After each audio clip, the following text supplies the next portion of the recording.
მოგესალმებით, ჩემო კარგებო, მე ვარ ვახო ჯაფარიძე, ფსიქოლოგი, ფსიქოთერაპევტი და ტრადიციულად საღამოობით გთავაზობთ ჩემს ვიდეო რჩევას. დღეს ვისაუბრებთ იმაზე, თუ როგორ მოვიზიდოთ ჩვენს ცხოვრებაში ხელსაყრელი სიტუაცია იმისთვის, რომ მივაღწიოთ სასურველ მიზანს, განვახორციელოთ სასურველი პროექტი, მოკლედ, ავისრულოთ სასურველი. რატოა მნიშვნელოვანი ამ თემაზე საუბარი ზოგადად, იმიტომ რომ ძალიან ბევრ ადამიანს უნდა ხოლმე ბიზნეს მიღწევა და მუშაობს საკუთარ თავზე, ხვეწავს საკუთარ უნარებს, ხასიათის თვისებებს, იძენს ახალ ცოდნას, მაგრამ მის ყურადღების, ასე ვთქვათ, მიღმა რჩება ძალიან მნიშვნელოვანი ფაქტორი, რომელიც განაპირობებს იმას, აღმოჩნდება ეს ადამიანი იმ სიტუაციაში, სადაც მას შეუძლია ამ თავისი უნარების გამოყენება, თუ ვერ აღმოჩნდება, ხო? იმიტომ რომ რაოდენ ისე პარადოქსულად და სულელურადაც არ უნდა ჟღერდეს, ჩვენი მსოფლმხედველობა გაცილებით უფრო მნიშვნელოვანი ფაქტორია წარმატებისთვის, ვიდრე ჩვენი უნარიანობა. იმას არ ვიძახი, რომ აბსოლუტურად, ასე ვთქვათ, უცოდინარი, არაკომპეტენტური და იდიოტი უნდა ვიყოთ, მაგრამ გაცილებით უფრო მნიშვნელოვანია, რა ცხოვრებისეული პოზიცია გვაქვს. მოდი, ესეთი სიმბოლური მაგალითი მოვიყვანოთ, ხო, წარმოიდგინეთ, რომ გინდათ შეჭამოთ ვაშლი. და იმ შემთხვევაში, თუ თქვენ ხართ იმ ადგილას, სადაც ეს ვაშლი იზრდება, მაგალითად, ხეხილის ბაღში ხართ, ხო? მთელი მუშაობა საკუთარ თავზე, როგორც წესი, მდგომარეობს იმაში, რომ კარგად გამოიფშნიტო თვალები და დაინახო, რომ თურმე უკვე ხარ იმ ადგილას, სადაც შეიძლება ეს ვაშლი მოკრიფო და შეჭამო.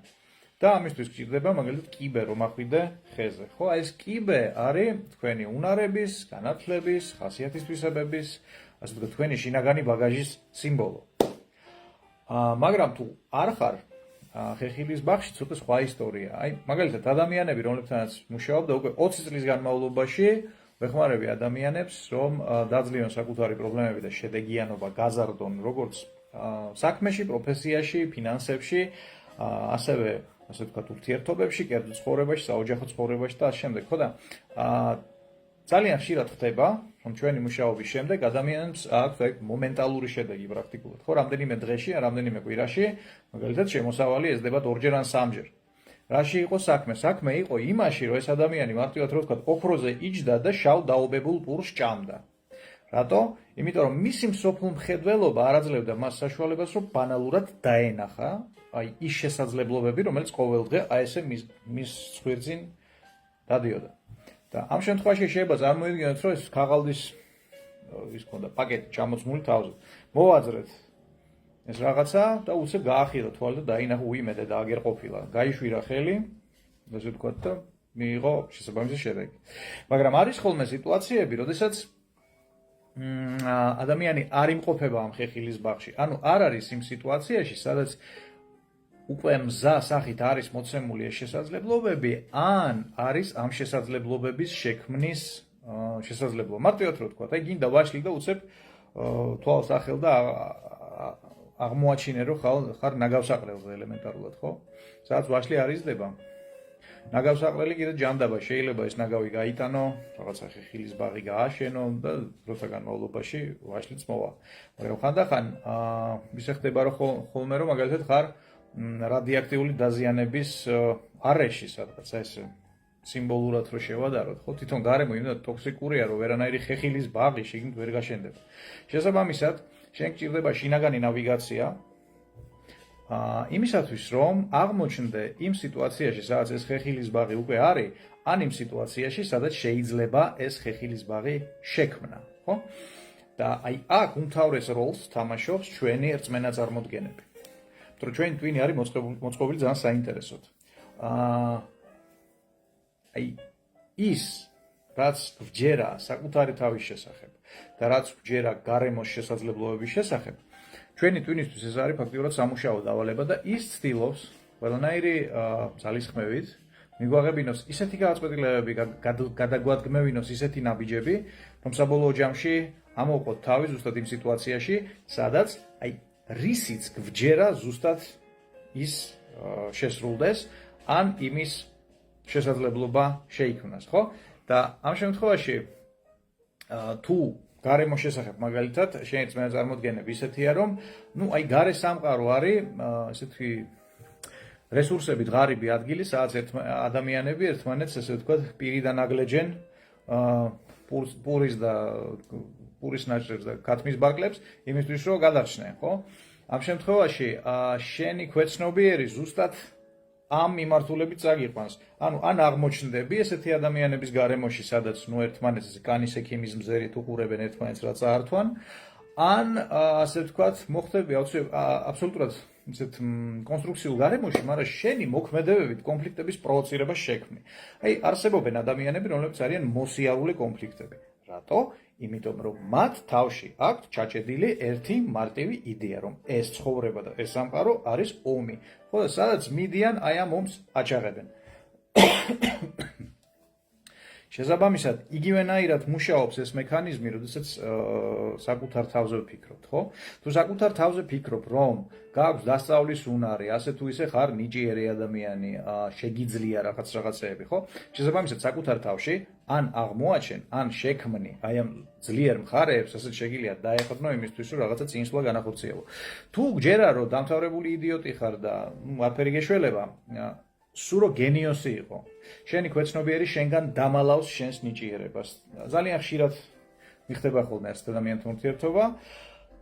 ჩემი ენით ამას ვარქმევ საკუთარი ნიჭიერების დავიწყების მდგომარეობა. ხო? ადამიანი გაცლებთ ბრუჭკვიანი, ვიდრე მას გონია. ესე ვთქვათ, ტვინი არის ფანტასტიკურად მოწყობილი პროდუქტიულობის და ეფექტურობის თვალსაზრისით. მაგრამ იქიდან გამომდინარე, რომ ჩვენი ტვინის დაპროგრამება ხდება არაკვალიფიციური პროგრამისტების მიერ, კერძოდ, საბავშვო ბაღი, მშობლები, სკოლა, საზოგადოება, სახელმწიფო პროპაგანდა, მტრული პროპაგანდა და ასე შემდეგ, ხო და თავი გაქვს ამოტენილი, მოკლედ, ისეთი პროგრამებით, რომ აი საშინელებაა. შესაბამისად, ადამიანი, ასე ვთქვათ, ებრძვის აი ამ შინაგან პროგრამებს და მთელი მის ცხოვრება გადის ისე, რომ საკუთარ იდეებთან ჭიდაობაშია. ეს არის სხვადასხვა საინფორმაციო ომის მთავარი მიზანი, რომ ადამიანში შეექმნათ გახლეჩილობა, რომ მან დაიწყოს საკუთარ თავთან ბრძოლა. ხო? და მაშინ ვღებულობთ ძალიან საინტერესო მოცემულობას. როგორც მანქანაში წარმოიდგინეთ, ერთდროულად დააჭიროთ გაზი და მუხრუჭს, ხო? ბენზინი იხარჯება, საწვავი იხარჯება, ენერგია, ასე ვთქვათ, იყრება ჰაერში, წინსვლა 0. რატო? იმიტომ რომ ადამიანში არის ზუსტად ეს გახლეჩილობა, ხო? რომელიც შექმნა მასში ზუსტად საინფორმაციო ომის მექანიზმები. და ასეთი, ასე ვთქვათ, დღესდღეობით, განსაკუთრებით იმ რეგიონში, სადაც საქართველო არსებობს, ესე, ასე ვთქვათ, მაშინ ბულიონში არის ამ ტოქსიკური ინფორმაციის ესე ჩაწოლილი მთლიანად. როგორ შეიძლება მაგ გარემოში დარჩეს საერთოდ ჯამთელი, ხო? კრამიტი არ დაგიწურდეს, დიდი საკითხია. ამიტომ, რაც შეეხება ასე ვთქვათ, მენტალურ ჰიგიენას, დღესდღეობით ეს არის გადარჩენისთვის აუცილებელი უნარი და არა ფუფუნება. ფუფუნება ეს იყო 1-20 წლის წინ. დღესდღეობით ეს აღარ არის ფუფუნება, ეს არ არის კონკურენტულობის მექანიზმი, ასე ვთქვათ, ეს არ არის რაღაცა აღმატებულობის ინსტრუმენტი, ეს არის ელემენტარული გადარჩენის ინსტრუმენტი. თუ იყო ადეკვატური და მიიღო ისეთი გადაწყვეტილებები, რომელიც საბოლოო ჯამში, როგორც მინიმუმ შეგანარჩუნებინებს ასე თუ ისე იმ წესრიგს ცხოვრებაში, რომელიც გაქვს მოცემულობაში, ან მოგცემ საშუალებას გაზარდო ეს ამბავი, ხო? აი ამისთვის გვჭირდება ელემენტარული მენტალური გიგიენა. ადრე თუ გვიან, რამდენი, ასე ვთქვათ, ხვალზე, გმაზე გაუცილებლად ჩავწერ ამ თემაზე ვიდეოს, როგორ შეიძლება გავათავისუფლოთ ჩვენი ტვინი, იმ ასე ვთქვათ, ინსტალაციებისგან, იმ პროგრამული ჩაჭედილობებისგან თავში, რომელიც არის ზუსტად პროპაგანდის და საინფორმაციო ომის შედეგი, რომ დავიბრუნოთ ელემენტარულად საღი აზროვნების უნარი. იმიტომ რომ 10-დან 11 დღეს არის არაადეკვატურ მდგომარეობაში, სრული პასუხისმგებლობით ვაცხადებ ამას. შესაბამისად, როგორ აღმოვჩნდეთ იმ სიტუაციაში, რომელიც ჩვენთვის იქნება ხელსაყრელი. ამისთვის ჩვენ გვჭირდება ძალიან ძლიერი, ინტენსიური რწმენა წარმოდგენა საკუთარ თავში, რომ მიუხედავად იმისა, რომ ჩემს გარშემო რო უყურებ, ხო? აი ამას ვერ აქვს ცხოვრება ნორმალურად დაალაგებული. ვერც იმას, ასე ვთქვათ, გარშემო მიმოიხედები და მაინდა-მაინც ისეთ მაგალითებს ვერ აღმოაჩენ სოციუმში, რომ ყველაფერი მოგწონდეს, ხო? რომ ადამიანი ერთდროულად იყოს ჯანმრთელიც, წარმატებულიც, ბედნიერიც, ოჯახის დაალაგებული ქონდეს ყველაფერი. ეს დღესდღეობით უფრო გამონაკლისია. ამ შემთხვევაში დავიმახსოვროთ ერთი რაღაც. აი ეს მენა წარმოდგენა, რომ არავინ არ არის ესეთ დალხენილ მდგომარეობაში და მე როგორ ვიქნები, აი ეს პირველია, რაც უნდა ამოვიგდოთ თავიდან, ხო? იმიტომ რომ რო დაუკვირდეთ, ნებისმიერი პროგრესისკენ გაკეთებული ნაბიჯი კაცობრიობის ისტორიაში იყო ინტუიციის საწინააღმდეგოდ გაკეთებული. ანუ გარშემო მიმოვიხედეთ, აღმოვაჩინეთ, რომ ყველა არის, ასე ვთქვათ, ნელთბილ მდგომარეობაში. ჩვენ თუ ეს დავიჯერეთ, ჩვენ ვაგრძელებთ აი ამ ნელთბილობის ტრადიციას, უბედურების ტრადიციას ვაგრძელებთ. იმ შემთხვევაში თუ ჩვენ ვამბობთ, რომ კი ბატონო, ეს ხალხი არის ამ მდგომარეობაში, მაგრამ მე ვიქნები პირველი, ვისაც ექნება აბსოლუტურად სხვა პოზიტიური შედეგი, აი ეს არის ის, რითიც უნდა დავიწყოთ აუცილებლად. შესაბამისად, უნდა შევქმნათ საკუთარ თავში, აი ესეთი ძლიერი რწმენა წარმოდგენა, რომ ჩემს ცხოვრებაში, აი ჩემთვის შეიძლება იყოს, შეიძლება შეიქმნას სიტუაცია, სადაც ის, ასე ვთქვათ, რაც მაქვს ჩაფიქრებული, ის მიზნები, რაც მაქვს დაალაგებული, ეს შეიძლება მარტივად განხორციელდეს. როგორ შევქმნათ საკუთარ თავში ასეთი ძლიერი რწმენა წარმოდგენა? ძლიერი რას ქვია? როდესაც ამაზე ვფიქრობთ, მთელ სხეულში უნდა გვიჩნდებოდეს ძალიან ინტენსიური შინაგანი თანხმობის გრძნობა. თუ გსურთ მაგალითი ასეთი შინაგანი მთლიანი თანხმობის შეგრძნებისა, უბრალოდ დაფიქრდით იმაზე, რომ ხო გსურთ, რომ თქვენი შვილები იყვნენ ჯანმრთელები, წარმატებულები, რეალიზებულები, ასე ვთქვათ, ბედნიერები, ხო? აი ამაზე როგორც კი ფიქრობთ, თუ ფსიქიკურად ნორმალური თუ ხართ, ხო? თუ არ გჭირთ რაღაც ოფოფები. თქვენი სხეულის ყველა უჯრედი ამბობს, კი, თანახმა ვარ. შესაბამისად, აი ესეთი ძლიერი რწმენა წარმოდგენა გჭირდება იმისთვის, რომ ასეთ სიტუაციაში ან აღმოჩნდეთ ხელსაყრელ სიტუაციაში, ან შევქმნათ ასეთი სიტუაცია, ხო? როგორ ვაკეთებთ ამას? აქ მეხსიერება მაინდა-მაინც არ გამოგვადგება, იმიტომ რომ მეხსიერებაში რო ჩავიხედოთ, მეხსიერება რას გვეუბნება, რომ აი ესეც ვერ არის, ისიც ცუდად არის, იმასაც არ გამოუვიდა, ამასაც არ გამოუვიდა და საერთოდ მოკლედ მომავალი არ გვაქვს, ხო? ამიტომ მეხსიერებას შევეშვათ ამ შემთხვევაში, მზა აზრების ქექვას დავანებოთ თავი, იმიტომ რომ ადამიანების 99% არის მზა აზრების გადმოლაგებით დაკავებული საკუთარ თავის ქალაში. იქ ახალი არაფერი ჩდება ორიგინალური მისი საავტორო. შესაბამისად, აი ჩვენ ვართ იმ წერტილში, სადაც საავტორო აზრები უნდა შევქმნათ ყოველმა ჩვენთაგან. ამ შემთხვევაში როგორ ვაკეთებთ ამას? აქ გჭირდება წარმოსახვის გამოყენება, ხო? ახლავე პასუხობ იმ ადამიანებს, რომლებიც ამბობენ, რომ ვაიმე მე ვიზუალიზაციას ვერ აკეთებ, სახს როგორ აგნებ ვიზუალიზაციას თუ ვერ აკეთებ. სარკეში ხო ცნობ საკუთარ თავს, ხო? აი სარკეში რო იცნო საკუთარი თავი, ელემენტარულად შიგნით, ასე ვთქვათ, მეხსიერებაში უნდა კონდეს საკუთარი თავის გამოსახულება და სარკეში რო ხედავ და ამას ადარებ, უიმე თურმე მე ვარ. ასე ვთქვათ, ვულგარულად ავხსენით, ზუსტად ესე ხდება ხოლმე. წარმოიდგინეთ, საკუთარ სახს რომ მიაგნო, ეს ფეხით რო შეირნობ სახლამდე. მთელი ქალაქის ვიზუალური სურათები გაქვს ჩამონტაჟებული ტვინში და რა ვიზუალიზაციას ვერ აკეთებ, მაშინ ვერ უნდა აგნებდე სახს ელემენტარულად. შესაბამისად, შევეშვათ ამაზე კამაც, რომ ვიზუალიზაციას ვერ ვაკეთებ.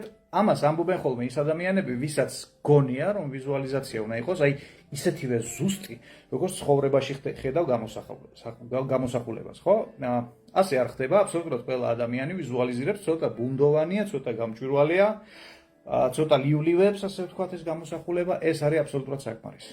რა გჭირდება ამ შემთხვევაში? ხუჭავთ თვალს და თვალის გუგებს ვწევთ, აი ეს ცოტა ზემოთ, ხო, იგი 15-20 გრადუსით ზემოთ. ოღონდ თვალი დახჭული გვაქვს.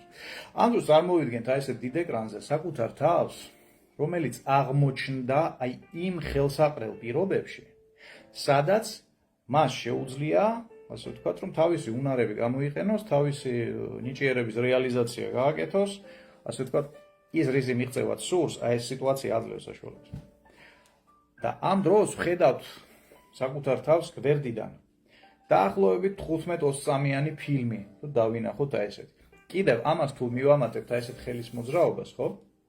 ხელის გულები ერთმანეთზე, ესეთი მოფერებითი მოძრაობა. ეს გვჭირდება იმისთვის, რომ ტვინი შევიყვანოთ სწრაფი დასწავლის რეჟიმში.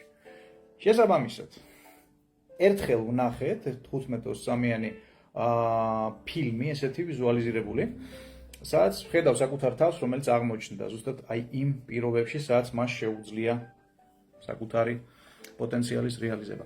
შემდეგ ვაგრძელებ აი ამ მოძრაობას, ესე, ხელებით, დახუჭული მაქვს თვალები და აი წარმოსახვაში შევედი ამ ფილმში და ვიგრძენი აი ეს მდგომარეობა, შინაგანად. ხო, როგორ გრძნობ თავს? იქ, სადაც ჩემს გარშემო არის ხელსაყრელი პირობები. აი შემდეგ რას ვაკეთებ? წარმოვიდგენ, რომ მაგალითად თუ დღის დასაწყისში ვაკეთებ ამას, რომ მთელი დღის განმავლობაში ვცხოვრობ აი ამ შინაგანი შეგრძნებით, ფიზიკური შეგრძნებით. და წარმოვიდგენ იმ სიტუაციებს, რაც მაქვს დაგეგმილი, შეხვედრები იქნება, საქმეები იქნება, კიდე რაღაცა იქნება, ხო? აი წარმოვიდგენ, რომ მთელი დღის განმავლობაში აი ამ შეგრძნებით ვცხოვრობ და წარმოვიდგენ, რომ დღეს ყველაფერი გამომდის, კარგად, წარმატებულად. თუ საღამოს ვაკეთებ ამას, რაც ნაკლებად არ რეკომენდირებული, იმიტომ რომ იმდენი ენერგია გაგიშდებათ, რომ საწოლში ესე 5 საათამდე იდგებით ძეზე, შესაბამისად დღის პირველ ნახევარში ჯობია. აი ამის კეთებას რო ვიწყებთ, პირველი კვირა, მეორე კვირა, მესამე კვირა, ამ შემთხვევაში დაახლოებით 3-4 კვირაში, აი ესეთი პრაქტიკის შემდეგ, ეს პროცესი ხდება ავტომატური. ანუ ტვინი დილაობით ამის გაკეთებას იწყებს უკვე ჩვენი, ასე ვთქვათ, მიწოლის გარეშე, ხო? მიწოლით იქოქება. აი მაგის გარეშე თვითონ მუშაობს ეს პროცესი და ფაქტიურად ეს სააზროვნო პროცესი, ანუ ჯერ წარმოდგენა საკუთარი თავის, რომელიც აღმოჩნდა ამ სიტუაციაში, მერე შიგნით შესვლა იმის წარმოდგენა, რომ დღევანდელი დღე ვიცხოვრე აი ამ განწყობით, ხო? აი ეს სამი მარტივი ნაბიჯი ხდება ავტომატურად. და დილაობით იღვიძებ უკვე ოპტიმალური განწყობით და უბრალოდ დაახლოებით 3 თვეში, რომ მოიხედა უკან, მიხვდები, რომ შენი პროდუქტიულობა გაიზარდა, აი ძალიან მნიშვნელოვნად, რამდენჯერმე გაიზარდა და გაცილებით უფრო შედეგიანი ხარ ცხოვრებაში, ვიდრე მანამდე. ნუ საუბარი აღარ არის იმაზე, რომ ასე ვთქვათ, ის რეალიზებაც გსურდა, რისთვისაც გსურდა ასეთ სიტუაციის, ან შექმნა ამაზე სიტუაციაში აღმოჩენა, ხო? ნუ ესეც რეალიზდება, როგორც წესი, ამ მნიშვნელოვნად დაჩქარება ხდება ხოლმე ტემპების. აი ესეთი მარტივი ერთ შეხედვით, მაგრამ ძალიან ეფექტური სავარჯიშო, იმიტომ რომ მე ვცდილობ გაგიზიაროთ ისეთი რაღაცა, რაც თქვენ შეგიძლიათ გამოიყენოთ ყოველგვარი წინასწარი მომზადების, ფსიქოლოგიური განათლების და სხვა სირთულეების გარეშე, ხო, რომ დრო მიდის, ცხოვრება მიდის, ახლა სად გვაქვს დრო, რომ 5 წელი ფსიქოლოგია გასწავლოთ. თქვენ გჭირდებათ პრაქტიკული ინსტრუმენტი. აიღოთ, გამოიყენოთ და გააკეთოთ. მაგალითად, ხო, კომპიუტერზე რომ მუშაობ, ან ტელეფონს რო ხმარობ, პროგრამისტი ხარ, მაგრამ იყენებ ჩვეულებრივად, ესე ვთქვათ, მომხმარებლის დონეზე, შეგიძლია ეს ტექნოლოგია გამოიყენო. ანალოგიურად თანამედროვე ფსიქოტექნოლოგიებში, ხო? არის პირობითად რო ვთქვათ, პროგრამისტების დონე, ფსიქოტექნოლოგები, რომლებიც ქმნიან ამ მეთოდებს და არის გამოყენების, ასე ვთქვათ, კლიენტის დონე, ხო? უბრალოდ გჭირდება იცოდე ის, რა ნაბიჯების გამეორება გჭირდება იმისათვის, რომ აიღო და გააკეთო და მიიღო შესაბამისი შედეგი.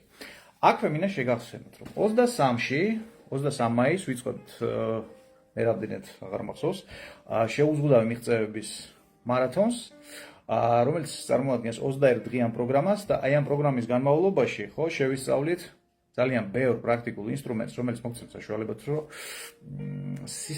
სისტემურად იმუშაოთ საკუთარ ცხოვრებაზე. არა, ასე ვთქვათ, კონკრეტულ პრობლემებს დიოთ ესე ცალ-ცალკე და კონკრეტულ სურვილებს, არამედ მთლიანად მიატრიალოთ ცხოვრება, გაცილებით უფრო სახარბიელო მიმართულებით და აი ამ მარათონის შემდეგ 3 კვირა ვიმუშავებთ.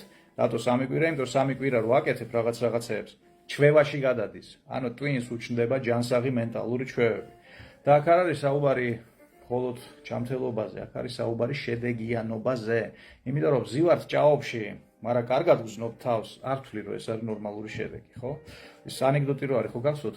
ორი მეგობარი ხვდება ერთმანეთს და როგორ ხარო ერთი მეორეს ეკითხება და უი მე ცუდად რა და ვიფსაო და მე რა შვებიო და ფსიქოანალიტიკოსთან დავდივარო და ერთ თვეში კიდე ერთხელ შევხვდნენ ერთმანეთს და როგორ ხარო, გადასარევად, აღარ იფსავ, არა ვიფსავ, მაგრამ მე ამაყებაო და ნუ აი ეს არ არის შედეგი, იმიტომ რომ ძალიან ხშირად მაქვს ნანახი ესეთი რაღაცა, რომ ასე ვთქვათ, ადამიანის ცხოვრების დონე არ იცვლება, შედეგიანობა არ იცვლება, მაგრამ თავს გზნობს ფანტასტიკურად, ხო? წარმოგიდგენთ, ციხეში რო იგზნო თავი, გადასარევად. და ამას გვთავაზობენ პრინციპში, ზოგიერთები თითით ნუ გავიშვერთ და ნუ ვაჩვენებთ ვინ. მაგრამ მე მინდა შემოგთავაზოთ აი ამ 21 დღიანი პროგრამის განმავლობაში ისეთი ინსტრუმენტები, რომელიც მოგცემს საშუალებას, როგორც შინაგანი მდგომარეობის ხარისხი გაზარდოთ, ხო? ისე თქვენი კეთილდღეობის დონეც გაზარდოთ. იქნება ეს მატერიალური, იქნება ეს სოციალური, იქნება ეს ურთიერთობები კიდევ სხვა რაღაც, ხო? აი რაც არის ისეთი რაც სხვა ადამიანმა შეიძლება დაინახოს, რომ ხო, აი ამ ადამიანის კეთილდღეობა მოიმატა, ხო? ხა გარედან ამას ვერავინ თუ ვერ მიხვდება შენს გარეშე, ну, სავარაუდოდ галлюცინაციებში ცხოვრობ. ამიტომ თუ გსურთ, რომ მიიღოთ მონაწილეობა ამ კურსში, აი ამ ვიდეოს დასახელებაში, ხო? ზემოთ. მის ქვეშ არის ბმული. ამ ბმულზე გადავდივართ, პროგრამაც მანდარი, ფასიც მანდარი, მონაწილეობის პირობებიც მანდარი, ყველაფერი მანდარი. Online ტარდება ეს ყველაფერი, მსოფლიოს ნებისმიერ წერტილიდან შეგიძლიათ ჩაერთოთ. გვაქვს 4 ცოცხალი მეცაინეობა 61 დღის განმავლობაში, 2 საათიანი და ასევე ვიდეო ჩანაწერების სახით ღებულობთ დავალებებს, ასევე გაქვთ მუდმივი უკავშირი ჩემგან სპეციალურ ჩატის მეშვეობით, ხო? გიჩნდებათ შეკითხვა, ისვათ მეკცემთ პასუხს, თუ რაღაცაში გაიჭედეთ, არ გამოგივიდეთ და ამ შემდეგ. ამიტომ ამ შემთხვევაში მიდგომა არის თითქმის ინდივიდუალური, შეიძლება ითქვას. პირველ ნაწილში, ამ პროგრამის პირველ ნაწილში ჩვენ პირველი რამდენიმე დღე დავუთმობთ იმას, რომ ასე ვთქვათ, წარსული დავტოვოთ წარსულში. მეორე ეტაპზე ჩვენ გავარკვევთ, ასე ვთქვათ, თქვენი ცხოვრების განვითარების მიმართულებებს, ანუ მარტივად ვთქვათ, მიზანთა სისტემა შევქმნათ. არაერთი მიზანი და 2. ადამიანის ტვინს შეუძლია ერთდროულად მიაღწიოს 15-20 მიზანს და ჩვენ დავსახავთ ზუსტად ასეთ სისტემატიურობას, იმიტომ რომ იცით როგორ რაღაცა, როცა ერთი მიზანი გვაქვს ჩვენს ქვეცნობიერს, ჩვენი ქვეცნობიერზე ძალიან მოსაწყენი ამბავია ეს ამბავი და ძინავს. ხომ და გიხდება ცნობიერად ამის კეთება, ანუ შენი სუპერკომპიუტერი მარტივად რო ვთქვა არ ირთვება. დროსაც ბევრ მიზანს უსახავ ერთდროულად, ხო? აზარტში შედის, იღვიძებს და ისეთი, ასე ვთქვათ, ისეთ შინაგან რესურსებს გაწვდის, ისეთ შედეგიანობაზე გადიხარ, რომ შენ თვითონ გრჩება პირი ღია, რომ ვაიმე თურმე ეს რაღაცები შემძლები. მესამე ნაწილში ვისაუბრებთ კომუნიკაციებზე, როგორ გავაუმჯობესოთ ჩვენი საკომუნიკაციო უნარები, როგორც პიროვნებად შორის ურთიერთობაში, ისე ჩვენს ურთიერთობაში ჯგუფთან, მაგალითად საჯარო გამოსვლების დროს, ხო, როგორ შევქმნათ ნდობა ურთიერთობაში სწრაფად, მაგალითად, როგორ გავავარჯიშოთ შინაგანი ქარიზმატულობის მდგომარეობა და შთაბეჭდილების მოხდენის უნარი აუდიტორიაზე. და კიდევ ბევრი საინტერესო რამ, რაც მოგცემთ საშუალებას ძალიან დამარწმუნებელი გახდეთ კომუნიკაციის დროს. და მეოთხე ნაწილში ვისაუბრებთ საკუთარი ხასიათის და თვისებების რედაქტირების ტექნოლოგიებზე, ხო? როგორ შევცვალოთ ქცევა, როგორ შევცვალოთ ჩვევა, როგორ შევქმნათ ახალი ქცევა, მაგალითად, როგორ გავაჩეროთ ის ჩვევა, ის ქცევა, რომელიც აღარ არის ჩვენთვის სასარგებლო. შესაბამისად,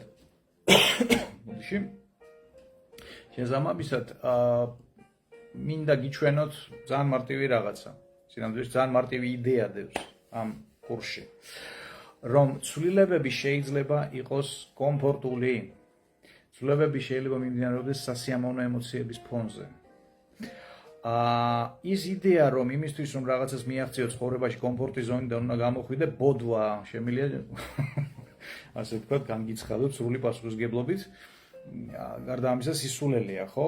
გახსოვთ თქვით დასაწყისში, რომ ის რისიც გჯერა, ამის განხორციელებას ვცდილობ. ეხლა წარმოიდგინე, რომ გჯერა ესეთი იდიოტიზმის, რომ იმისთვის რაღაცას მიაღწიო კომფორტის ზონიდან უნდა გამოხვიდე. ესე იგი, ქვეცნობიერად ეძებ ყველაზე რთულ დისკომფორტულ მტკივნეულ გზებს. არადა შეიძლება აი აქ 1 მეტრის მანძილზე იყოს შედეგი, რაც შენ გინდა, ხელი უნდა გაიშვირო და აი არა, წახვალ ეს საგარეჯოს გამოვლით, ხო? რატო? იმიტომ რომ ასე ვთქვათ, შენს ტვინს სურს რომ რეალობაში განახორციელოს, ზუსტად ის გჯერა. ამიტომ ჩვენი ამოცანა იქნება ამ სწავლების დროს რომ გიჩვენოთ, სად არის ის ღილაკები, პირობითად რო თქვა ჩვენ საზრუნებაში, რომელიც გვაძლევს საშუალებას ძალიან კომფორტულად, სასიამოვნო გრძნობების ფონზე, სიხარულის ფონზე, ცნობის მოყვარეობის, ბედნიერების შეგრძნების ფონზე, განვახორციელოთ ძალიან მასშტაბური ცვლილებები ჩვენ ცხოვრებაში, ერთი და მეორე ეკოლოგიური ცვლილებები. რას ქვია ეკოლოგიური ცვლილებები? როდესაც რაღაცას ვცვლით ჩვენს თავში, ეს ცვლილებები ისე უნდა ხორციელდებოდეს, რომ ითვალისწინებდეს ყველა იმ სისტემის, ურთიერთობის, სიტუაციის ინტერესებს, სადაც ჩვენ ვართ ჩართულები, ხო? აი ძალიან ხშირად ჩემთან მოყავთ ხოლმე ეს ნათესავებს, ცხვირის ნესტოთი მოათრევენ ხოლმე ადამიანებს, რომლებმაც რაღაცა თავდაჯერებულობის ტრენინგი გაიარა, მოკლედ გააფრინა ადამიანმა ამ ტრენინგზე, ისეთი თავდაჯერებული მოვიდა 2 დღეში დედას არ ყავს ცხოვრებაში ასეთი თავდაჯერებული ნანახი არასდროს და უცებ მოვიდა ესე იგი ვლადიმერ ილიას ლენინის სახში დაჭმუშნული კეპკით სახში და იწყებს რაღაცა რეჩების კითხვას. ეს ხალხი უყურებს რომ გიჟია, გაგიჟ და ცუდაცაა მამა, ან ძმა, ან და ხო და რას ცდილობენ რომ ასე დააბრუნონ ის იმ საწყის მდგომარეობაში, რომელიც მას ჰქონდა ტრენინგზე მისვლამდე. ამას კიდე როგორი ისა აქ რა ქვია, ეს როგორ აღიქვავს ამას, აი თქვენ არ გინდათ რომ მე განვითარდე, მოკლედ ოჯახები ინგრევა, ურთიერთობები ფუჭდება და ასე შემდეგ. ჩვენ მიდგომთ რომ სხვანაირია. ასე ვთქვათ, ცვლილებების ტემპი და მიმართულობა უნდა იყოს ესეთი, რომ აი ყველაფერი რაც პოზიტიურია შენ ცხოვრებაში, რაც მოგწონს, რაც მნიშვნელოვანია, შენთან ერთად წაიღო ეს ყველაფერი მომავალში, ხო? და არა ისე მოატრიალო გემი ისეთი ტემპით, რომ ნახევარი, ასე ვთქვათ, ადამიანები, ვინც ამ გემზე შენთან ერთად იყვნენ, რომ გადაცვიდნენ ზღვაში. მოკლედ, აი, ასე ვთქვათ, ეს არის ძირითადი ლეიტმოტივი. სწრაფი, კომფორტული, ეკოლოგიური ცვლილებების ხელოვნება. თან ამ კურსში არის ფაქტიურად თვითკმარი რაოდენობით, აბსოლუტურად თვითკმარი მოცულობით, ყველა ის ინსტრუმენტი, რომელიც რეალურად გჭირდებათ იმისთვის, რომ ნებისმიერი მიმართულებით შეცვალოთ თქვენი ცხოვრება. მსგავსად, ბავშვობიდან ვასწავლედი სკოლაში, ეს რაღაც მე-6-მე-7 კლასიდან ამუნარებს. აი, დაფიქრდით უბრალოდ, სკოლაში არ გვასწავლიან საჯარო გამოსვლა, სკოლაში არ გვასწავლიან მოლაპარაკებების ხელოვნება, სკოლაში არ გვასწავლიან ფულთან ურთიერთობას, სკოლაში არ გვასწავლიან ძალიან ბევრ მნიშვნელოვან რაღაცას, რაც პირდაპირ კავშირშია ცხოვრებასთან და სამაგიეროდ გვასწავლიან 1.300.000 ისეთ რაღაცას, ნუ რაც აი რო წაიკითხე და წერტილი დაისვა, აღარც გაგახსენდება ცხოვრებაში შესაბამისად ის ამბავი. გამოყენებითი უნარების მოკლედ დეფიციტი ამაშია საქმე. შესაბამისად გადავდივართ ბმულზე, რომელიც არის ამ ვიდეოს აღწერაში, ასე ვთქვათ, დასათაურებული სადაც არის ქვემოთ არის ბმული, სადაც შეგიძლიათ გადახვიდეთ, ნახოთ ამ პროგრამის შინაარსი, დარეგისტრირდეთ, იმისთვის დარეგისტრირდეთ პირადში უნდა მომწეროთ აი ამ გვერდის. შესაბამისად, სანამ დარეგისტრირდებით, ხო, აი ძალიან ყურადღებით წაიკითხეთ თუ შეიძლება, იმიტომ რომ იქ არის რამდენიმე ნიუანსი, რომელიც აღწერს აი ვისთვის არ არის რეკომენდირებული მაგალითად ეს კურსი, ვისთვის პირიქით არის რეკომენდირებული. იმისთვის რომ ასე ვთქვათ, ჩამოგიყალიბდეთ ძალიან ზუსტი წარმოდგენა იმის შესახებ, თუ რამდენად ადეკვატურია ეს კურსი თქვენი მიზნების, მისწრაფებების, თქვენი ღირებულებების. ამ ჩატშიც კიდევ ერთხელ დავდებ აუცილებლად ბმულს, გავაზიარებ და შეგიძლიათ მოკლედ იქითანაც გახვიდეთ. კეთილი და პატიოსანი, ხვალ გვექნება დიდი ლაივი, საათნახევრიანი ლაივი, სადაც მინდა ვისაუბროთ საკუთარ ცხოვრების ორგანიზების ხელოვნებაზე, ხო?